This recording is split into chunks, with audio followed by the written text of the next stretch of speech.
என் உயிரின் உயிர்கொள்ளி நீயோ பாகம் 9. சித்தார்த் வெளியில போனதுக்கு அப்புறமும் மதுரா அப்படியே நின்றுட்டு இருந்தா. எவ்வளவு நேரம் அப்படியே நின்றுட்டு இருந்தான்னு அவளுக்கே தெரியல. ரொம்ப நேரம் ஆயினதுனால கால் ரொம்ப வலிச்சது. அவளுக்கே தெரியாம கால் ஓஞ்சு போய் அப்படியே மெதுவா உட்கார்ந்தா. சித்தார்த் இப்போ என்ன பேசிட்டு போனான் அப்படின்னு தன்னோட உணர்வுக்கு வந்து அவ யோசிக்க ஆரம்பிச்சா. இது அவனோட குழந்தை இல்லையா? எப்படி இப்படியெல்லாம் அவன் பேச முடிஞ்சது அப்படின்னு மனம் புழுங்கினான் மதுரா. ஆனா இப்போ நான் என்ன பண்றது? 4 வருஷத்துக்கு முன்னாடி சித்தார்த்த பிரிஞ்சப்போ அவ ஒரு உயிர் மட்டும்தான். அதனால அவளால சமாளிக்க முடிஞ்சது. இப்போ சித்தார்த்த பிரியும் போது அவளுக்குள்ள இன்னொரு உயிர். இதையும் சேர்த்தி அவ எப்படி காப்பாத்துவா? எப்படி இத குழந்தைய பெத்துக்கிறது? வெளியில போனா தனக்கு மரியாதை கிடைக்குமா? இந்த குழந்தை யார் குழந்தைன்னு கேட்பாங்களே. கழுத்துல தாலியும் இல்லையே. என்ன செய்யறது? மறுபடியும் ஹாஸ்டலுக்கு போனா கண்டிப்பா வயிற்று பிள்ளையோடு வார்டன் ஏத்துக்கவே மாட்டாங்களே. இந்நேரம் என் வேலையும் போயிருக்கும். இப்போ மறுபடியும் நான் வேலை தேடணுமா? என்கிட்ட இப்போ போன் கூட இல்லையே அப்படின்னு என்னென்னவோ யோசிச்சா மதுரா. தன்னோட அறைய சுத்து முத்தும் பார்த்தா. அங்க சித்தார்த் இருக்க வேண்டிய அந்த படுக்கையில அவன் கொடுத்த பணப்பெட்டியும் அந்த பத்திரமும் அனாத மாதிரி கிடைஞ்சது. அதை பார்த்தவளுடைய முகத்துல அருவருப்பு படுற உடனே எழுந்து போய் அந்த பெட்டிய எடுத்து பார்த்தா. பத்திரத்தை அதுக்குள்ள வச்சு பெட்டிய மூடி அங்க இருக்கிற கபோர்ட்ல வச்சு பூட்டினான். அடுத்து இப்ப என்ன பண்றது அப்படின்னு யோசிச்சபடியே படுக்கையில வந்து உட்கார்ந்தா. சின்ன வயதுல இருந்து அவ போராடியே பழகிட்டா. இப்போ இதுக்குமே போராடணுமா? தன்னோட வயிற்றுல உள்ள குழந்தைய தொட்டு பார்த்துட்டா. தனக்கு தான் தலையெழுத்து. அனாத மாதிரி வளர்ந்தேன். இந்த குழந்தைக்கு என்ன தலையெழுத்து? என்னால தானே இதுக்கு இத்தனை கஷ்டம். என்ன மன்னிச்சிடுறா செல்லம். நான் தான் உன்னை உருவாக்கினேன். இப்போ உன்னை பெத்துக்க தயாராவே இருக்கேன். ஆனா அதுக்கப்புறம் என்னோட அப்பா யாருன்னு நீ கேட்டா நான் என்னடா பதில் சொல்லுவேன் என்று தனக்குத்தானே கேட்டுட்டா மதுரா. இப்போ என்ன பண்றது? என்ன ஆனாலும் இது சித்தார்த்தோட குழந்தை. கடைசி தடவை கலைஞ்ச மாதிரி இந்த தடவை கலையவே விட மாட்டேன். ஆனா இது பிறந்ததுக்கு அப்புறம் அப்பா இல்லாத குழந்தையா வளரணுமே அப்படின்னு நினைச்சுதான் மனசெல்லாம் வேதனைப்பட்டா மதுரா. இப்போ இந்த வீட்டை விட்டு வெளியில போறதா வேண்டாமா? இந்த வீட்டுல அவளுக்கு இருக்கவும் பிடிக்கல. வெளியில போறதுக்கும் பயமா இருந்தது. என்ன பண்றது? அவளுக்கு ஒண்ணுமே புரியல.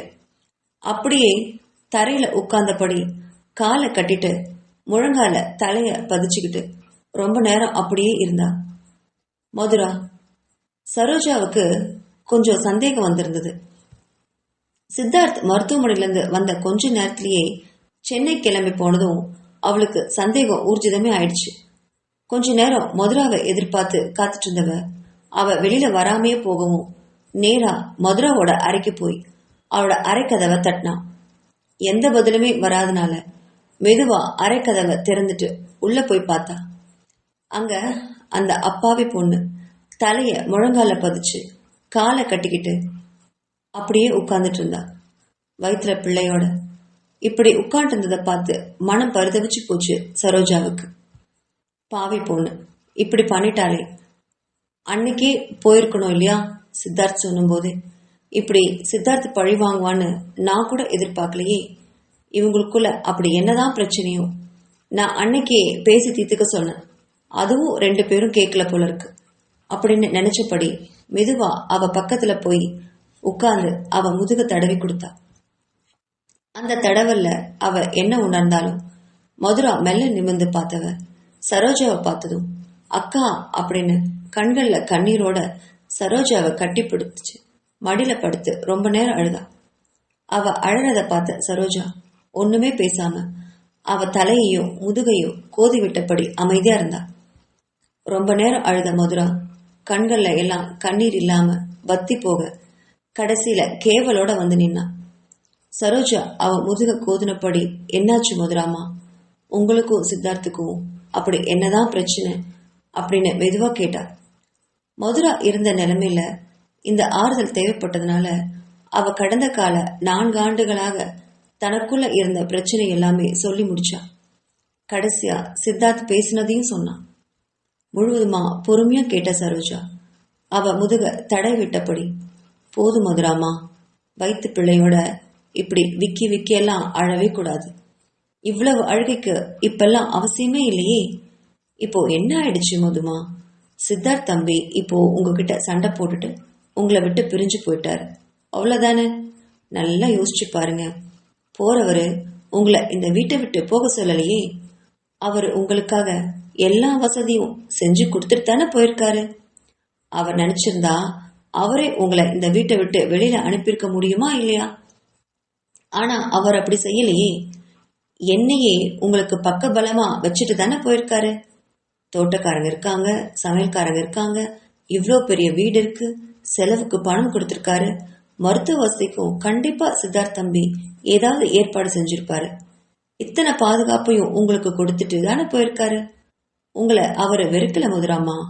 அவருக்கு உங்க மேல ரொம்ப கோவம் மட்டும்தான் இருக்கு. அந்த கோவம் தீர்ந்தா கண்டிப்பா உங்களை தேடி வந்துருவாரு.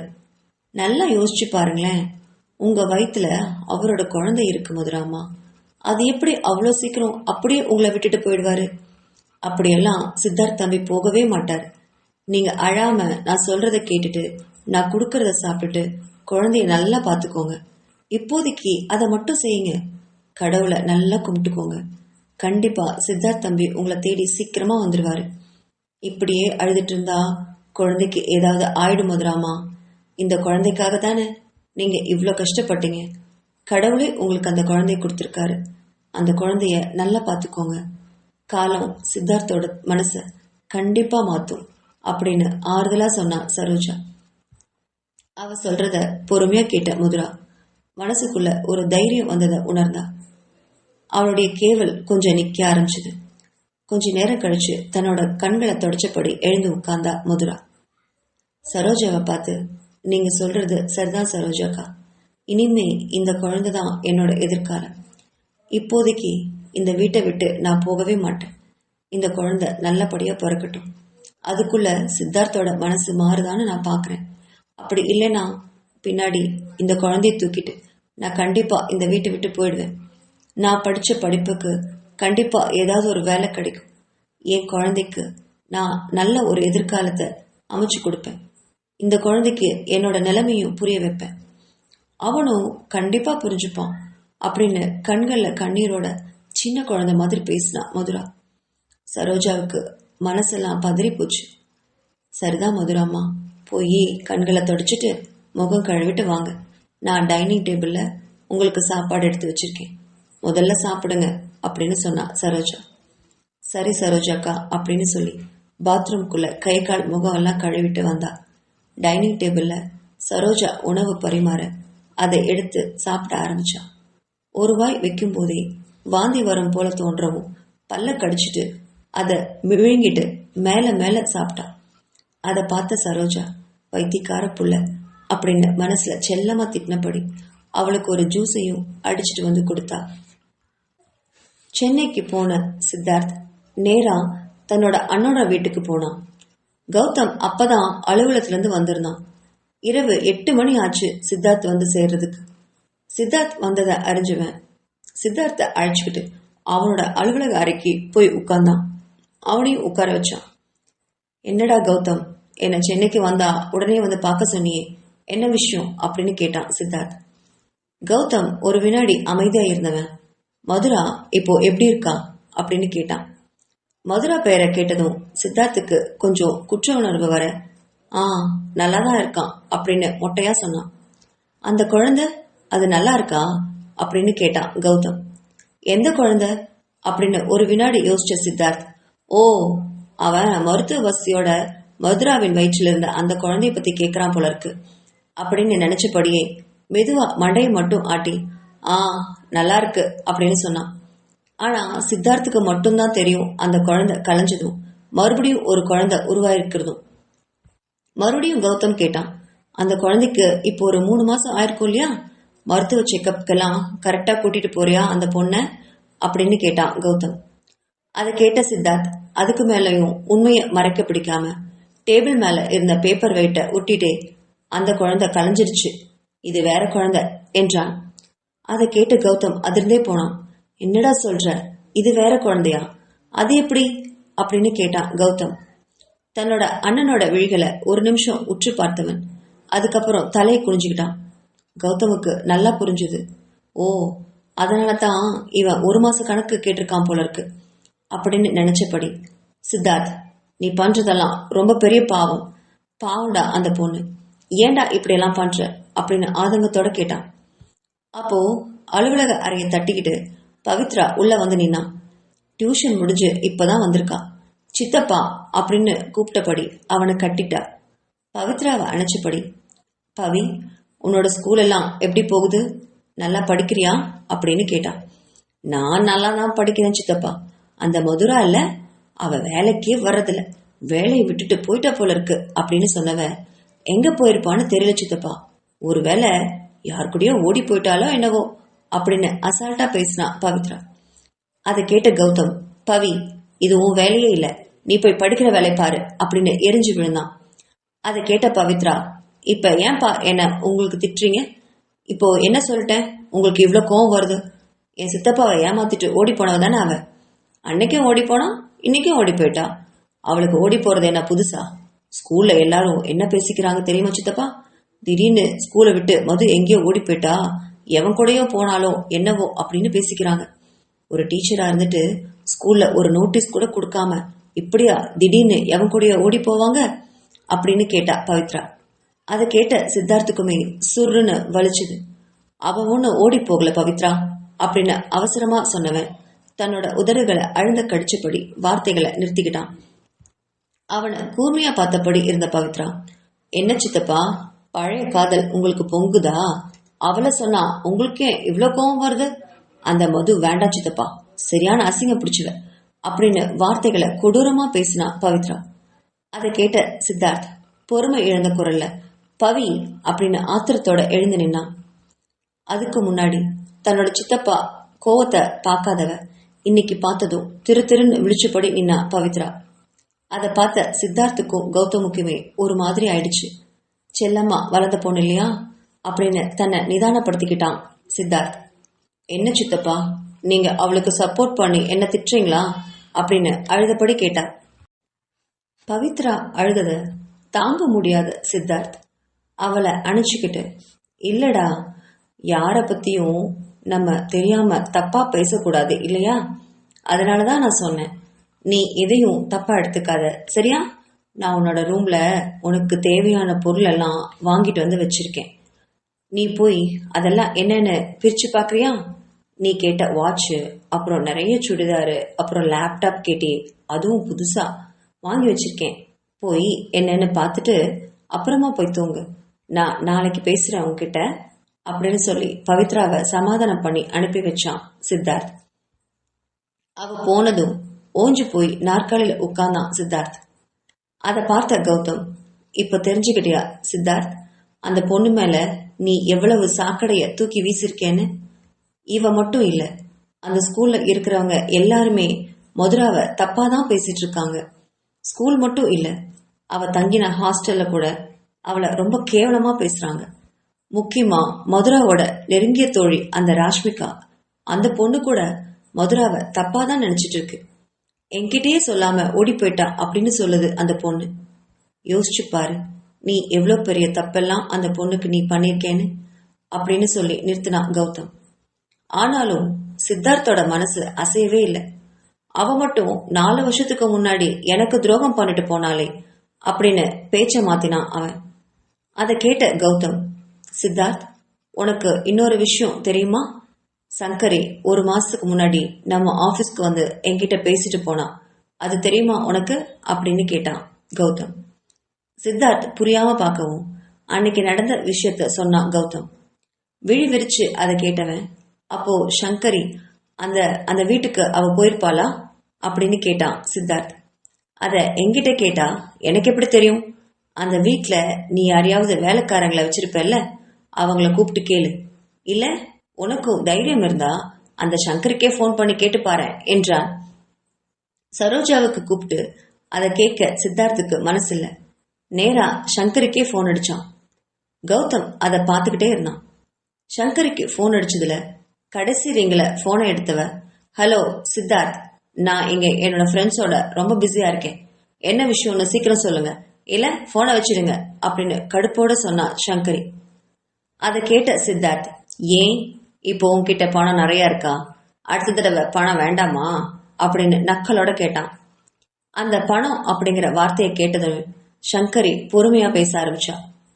அப்படியெல்லாம் இல்ல சித்தார்த், இங்க கொஞ்சம் எனக்கு வேலை, அதனாலதான். சரி சொல்லுங்க, என்ன விஷயம், எதுக்காக கூப்பிட்டீங்க அப்படின்னு நிதானமா கேட்டா.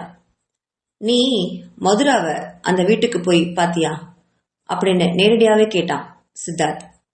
ஒரு வினாடி அமைதியா இருந்த சங்கரி ஏற்கனவே யோசிச்சு வச்சிருந்தத இப்ப சொல்ல ஆரம்பிச்சா. ஆமா போனேன், ஏன், அதுக்கு என்ன இப்போ அப்படின்னு கேட்டா. ஏன், எதுக்கு போன, அதுவும் என்கிட்ட நீ சொல்லாம அந்த வீட்டுக்கு ஏன் போன அப்படின்னு கேட்டான் அவன். அது அது அந்த வீடியோ உங்களுக்கு காட்டினல்ல, அந்த வீடியோவை பத்தி அவகிட்ட கேட்கணும்னு நினைச்சிட்டே இருந்தேன். கௌதம் கிட்ட கேட்டேன் அவளை பத்தி. நீங்க தான் அவளை கூட்டிட்டு போய் அங்க வச்சதா சொன்னாரு. ஏதோ குழந்தை கூட அவளை பழி வாங்கறதுக்காக மருத்துவ வசதியோட கொடுத்துருக்கீங்க போல இருக்கே.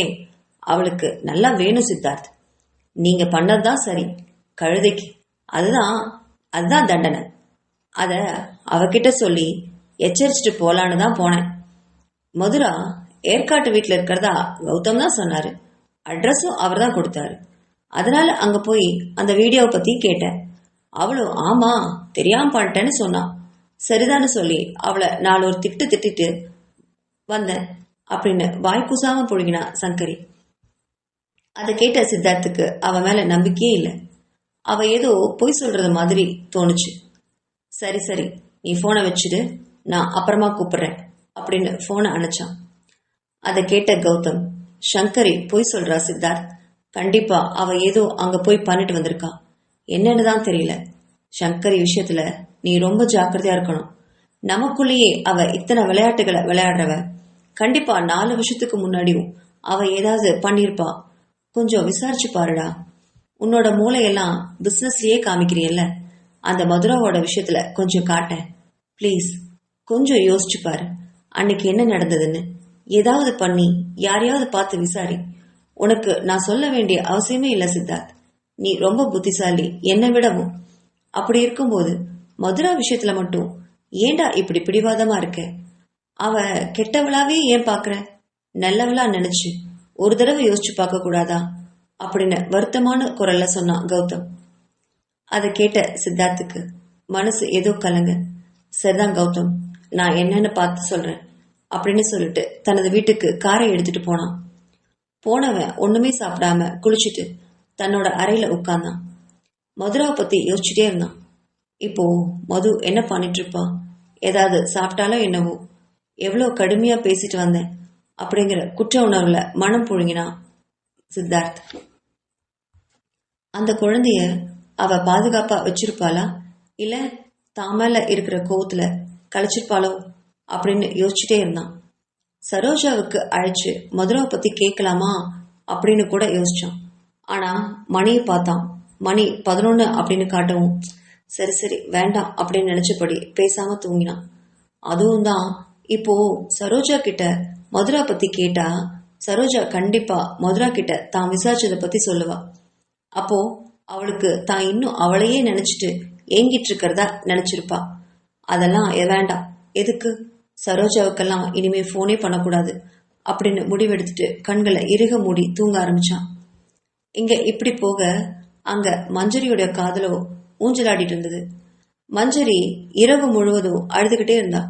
என்ன ஆனாலும் தன்னோட அப்பா தன்னோட காதலுக்கு சம்மதம் சொல்லவே இல்லை அப்படின்னு உறுதியா நினைச்சா.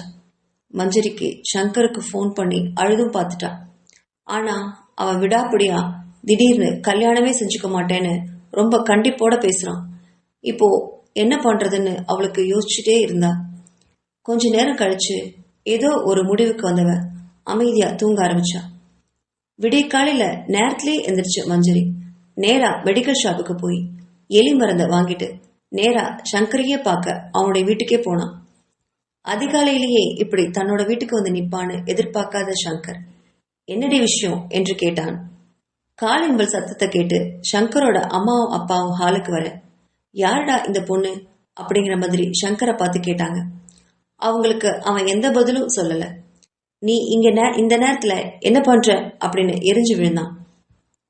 அவனை தைரியமாவே பார்த்த மஞ்சரி, இப்போ எனக்கு 2ல ஒரு விஷயம் தெரியணும் அப்படின்னு சொன்னான். உனக்கு இப்போ என்ன விஷயம்டி தெரியணும், சீக்கிரமா சொல்லிட்டு இங்கிருந்து கிளம்புடி அப்படின்னு கோவமா சொன்ன சங்கரை பார்த்து தன்னோட கைகள இருந்த 2 பொருட்களை காமிச்சான். ஒரு கையில தாலியும் இன்னொரு கையில எலிமருந்தையும் வச்சிருந்தான். அதை பார்த்தவன் உதட்டுல சிரிப்பு வந்ததே தவிர அவனுக்கு கோவம் எல்லாம் பறந்தே போயிடுச்சு. இப்போ உனக்கு என்ன தாண்டி பிரச்சனை, என்ன தாண்டி வேணும் உனக்கு அப்படின்னு கேட்டான். அதுல இருந்த காதலை உணர்ந்த மஞ்சுரி, ஒண்ணு எனக்கு நீங்க தாலி கட்டணும், இல்ல இங்கேயே இப்பவே இந்த எலி மருந்தை நான் சாப்பிட்டுருவேன் என்று சொல்லி மிரட்டினான்.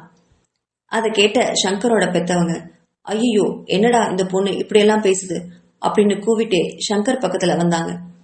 அவங்கள பார்த்து அமைதியா இருக்கும்படி சொல்லிய சங்கர், என்னால கல்யாணம் எல்லாம் பண்ணிக்க முடியாதுடி, என்ன வேணா பண்ணிக்கும், சொன்னாலும் புரிஞ்சுக்க மாட்டேங்கிற, உங்க அப்பாவுக்கும் இந்த கல்யாணத்துல கண்டிப்பா இஷ்டம் இருக்காது அப்படின்னு சொல்லி நிறுத்தினான்.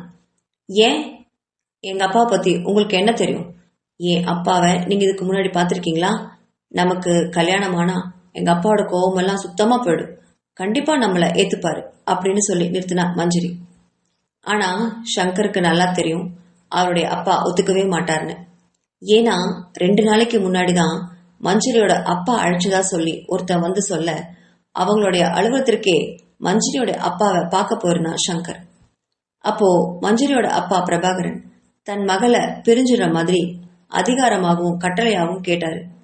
அதுவும் தன்னோட அக்கா சங்கரை பத்தி அவர் சொல்லி கேட்கவும், அதுக்கப்புறம் மஞ்சரிய மறந்து விடுறதா வாக்களிச்சுட்டு வந்திருந்தான் சங்கர். ஏன்னா மஞ்சரியோட அப்பா சொன்ன மாதிரி தன்னோட அக்கா விஷயம் முழுமையும் உண்மை. அக்கா ரொம்ப கொடூரமானவதான், தன்னோட சுயநலத்துக்காக அவ என்ன வேணாலும் பண்ணுவான் அப்படின்னு சங்கருக்கே நல்லா தெரியும். அப்படி இருக்கும்போது அவருடைய செல்ல மகள் மஞ்சரிய தன்னோட வாழ்க்கையில இழுத்து விட்டு சங்கரியோட கையில அவளை ஒப்படைக்க அவனுமே விரும்பல.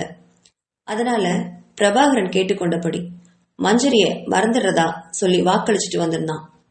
அதனாலதான் கல்யாணமே பண்ணிக்க கூடாதுன்ற முடிவோட இருந்தான். அப்படி இருந்தவனை விடிய காலையிலே வந்து மஞ்சரி விரட்டிட்டு இருக்கா.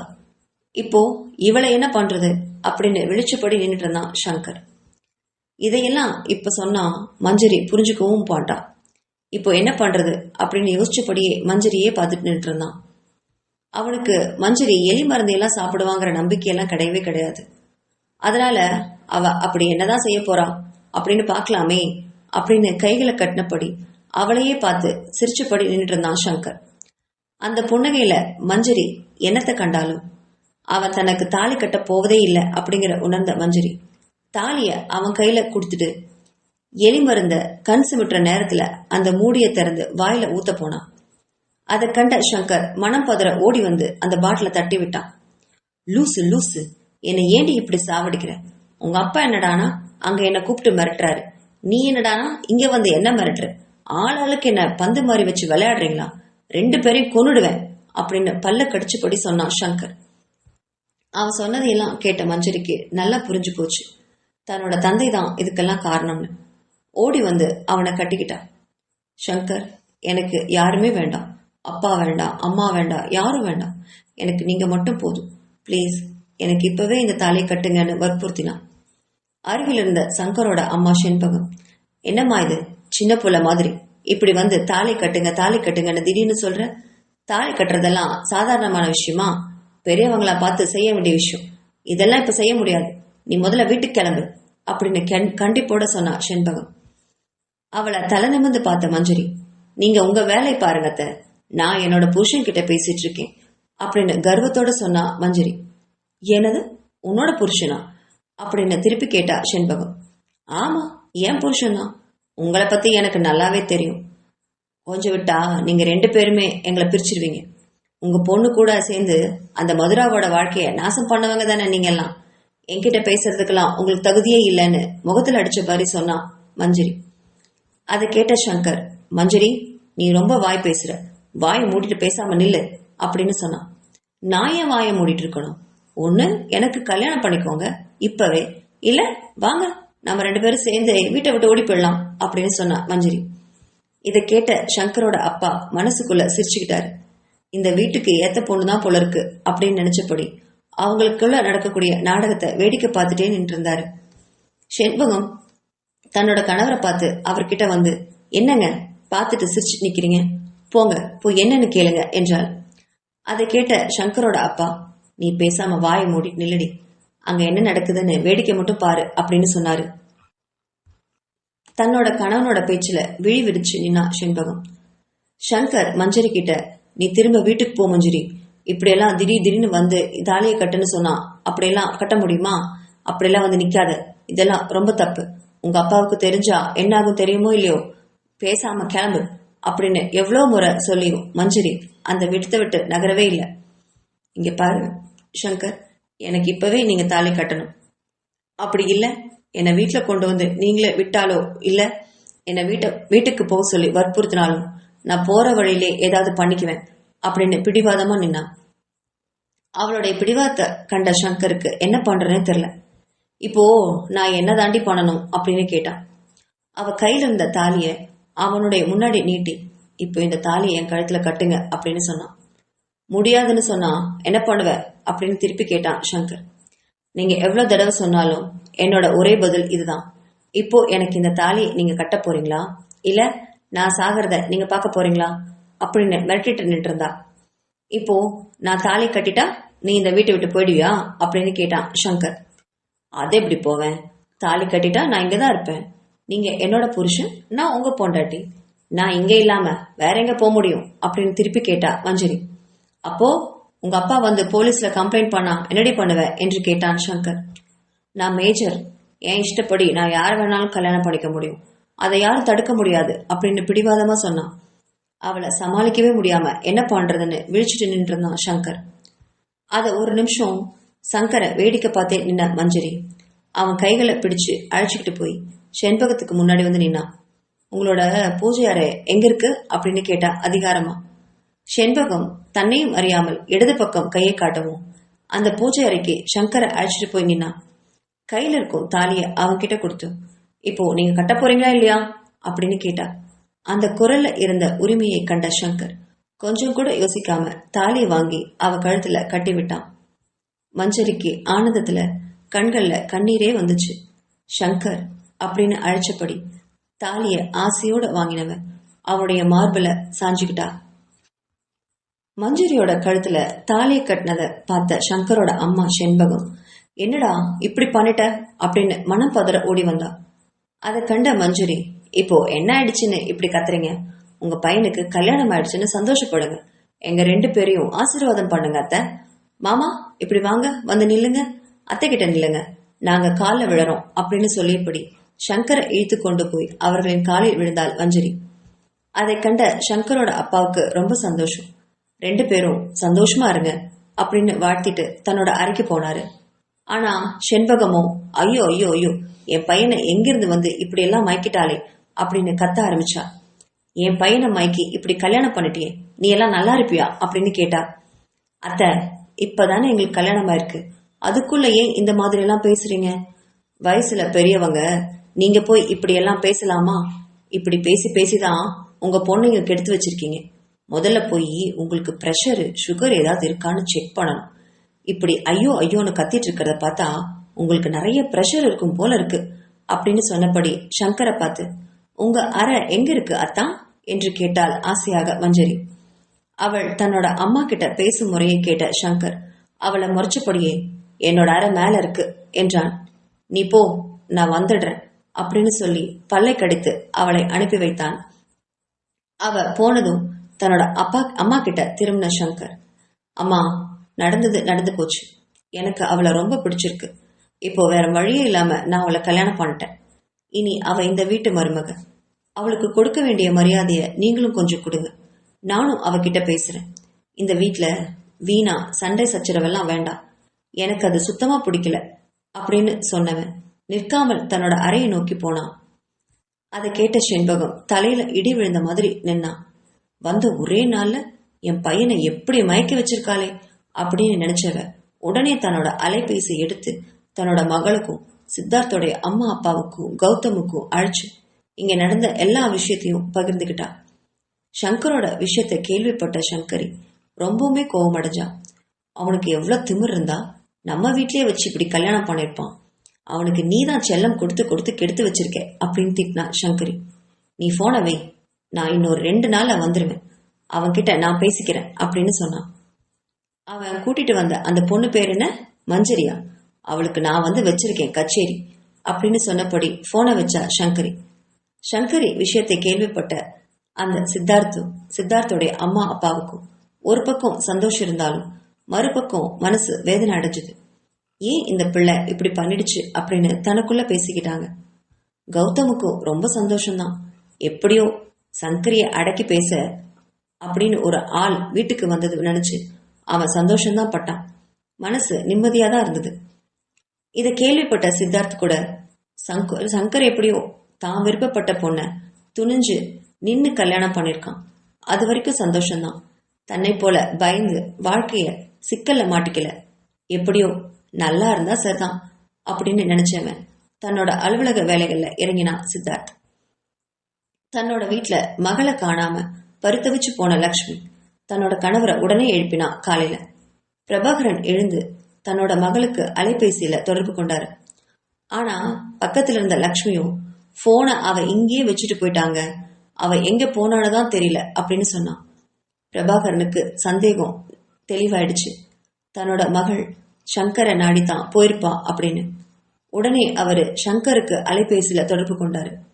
ஆனா அலைபேசி ரிங் ஒழிச்சுக்கிட்டே இருந்ததை தவிர யாருமே அதை எடுக்கல. என்ன பண்றதுன்னு கொஞ்ச நேரம் யோசிச்சுட்டு, சரி இரு லட்சுமி, நான் போய் குளிச்சுட்டு ட்ரெஸ் மாத்திட்டு வந்துடுறேன், நம்ம நேரா ஒரு 8 சங்கரோட வீட்டுக்கே போய் பார்த்துட்டு வந்துடலாம் அப்படின்னு சொன்னவரு தன்னை தயார் பண்ணிட்டு தன்னோட மனைவியை அழைச்சுக்கிட்டு சங்கரோட வீட்டுக்கு வந்தாரு. அங்க தன்னோட மகளை தாலியோட பார்த்த பிரபாகரன் சங்கரை கேள்விக்குறியோட பார்த்தாரு. அவர் பார்வையை கண்ட சங்கர் தலை குனிஞ்சு நின்னான். அதை கண்ட பிரபாகரன் எதுவுமே பேசாம, வா லக்ஷ்மி நம்ம போலாம் அப்படின்னு சொன்னாரு. சொல்லி இனி இங்க நம்ம இருக்கிறது வேஸ்ட் அப்படின்னு சொன்னவர் தன்னோட மனைவியை இழுத்துக்கிட்டு போக ஆரம்பிச்சாரு. அதை கண்ட மஞ்சரி அப்பா அப்படின்னு அழைச்சிட்டு பின்னாடியே வந்தா. ஆனா பிரபாகரன் நின்னு தன்னோட பொண்ணை திரும்பி பார்த்தாரு. மஞ்சரி, நான் இந்த வீட்டுக்கு உன்னை மருமகளா அனுப்ப எனக்கு இஷ்டமே இல்லை. ஏன் தெரியுமா, இந்த வீட்டுல பணம் இருக்கு, வசதி இருக்கு. ஆனா இங்க சங்கருடைய அக்கா சங்கரி சரியில்லை. அவ கூட உன்னால போராடவே முடியாது. அந்த ஒரு காரணத்துக்காக தான் நான் சங்கரை கல்யாணம் பண்ணிக்க வேண்டான்னு சொன்னேன். ஆனா இதுதான் உன்னோட வாழ்க்கைன்னு நீ முடிவு பண்ணிட்ட.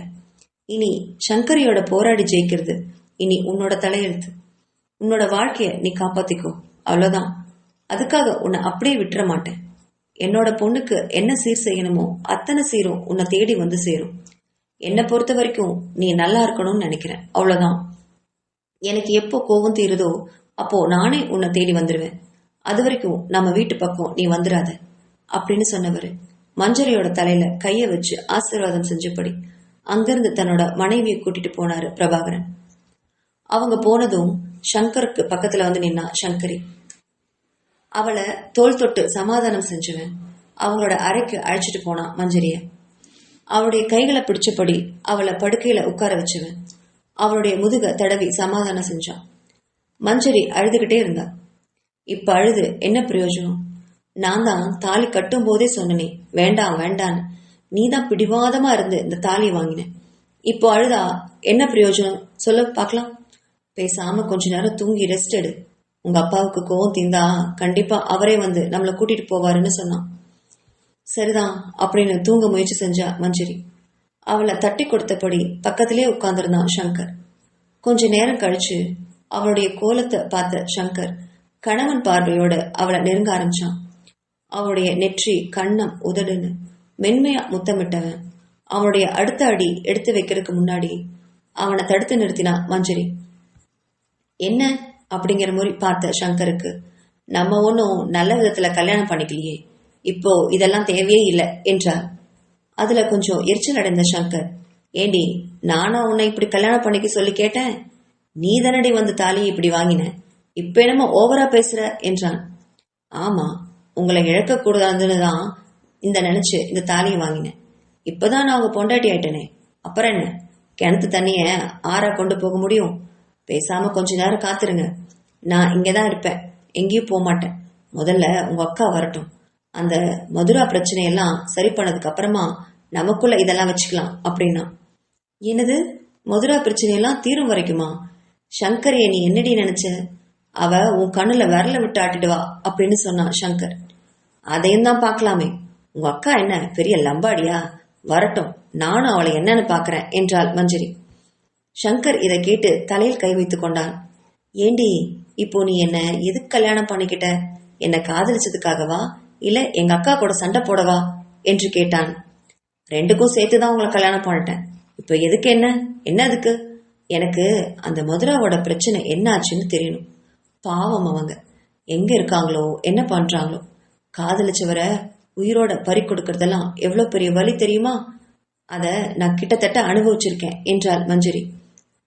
தன்னை காதலிச்சவனை அவகிட்ட இருந்து பிரிச்சு ஒரு பொண்ணை அனாதையா விட்டுருக்காங்களே, அதெல்லாம் எவ்வளவு பெரிய தப்பு தெரியுமா? சரி, அப்படித்தான் உங்க அக்கா அத்தான் சித்தார்த்தனை கல்யாணம் பண்ணிக்கிட்டா மதுரா கிட்ட இருந்து பிரிச்சு. சரி, அப்படியாவது உங்க அக்கா சித்தார்த்து கூட சந்தோஷமா இருக்காங்களா? அதுவும் இல்லை, வேற யார் கூடயோ ஊர் சுத்திட்டு இருக்கா. சித்தார்த் இங்க தனியா இருக்காரு. இது கேட்க எவ்வளவு அசிங்கமா இருக்கு. கொஞ்சம் யோசிச்சு பாத்தீங்களா? இங்க யாரோட வாழ்க்கை சந்தோஷமா இருக்குன்னு நினைக்கிறீங்க? சொல்லுங்க பாக்கலாம். சித்தார்த்தும் சந்தோஷமா இல்ல, மதுராவும் சந்தோஷமா இல்ல. ஆனா உங்க அக்கா மட்டும் ரெண்டு பேரையும் பிரிச்சுட்டு அவ எவ்வளவு சந்தோஷமா இருக்கா இன்னொருத்தன் கூட அப்படின்னு கேட்டா மஞ்சரி. சரிதாண்டி, இப்போ அதுக்கு என்னைய தாண்டி பண்ண சொல்ற? நான் எவ்வளவோ தடுத்தேன், அவதான் கேட்கவே இல்லையே அப்படின்னு ஆதங்கத்தோட புலம்பினான் சங்கர்.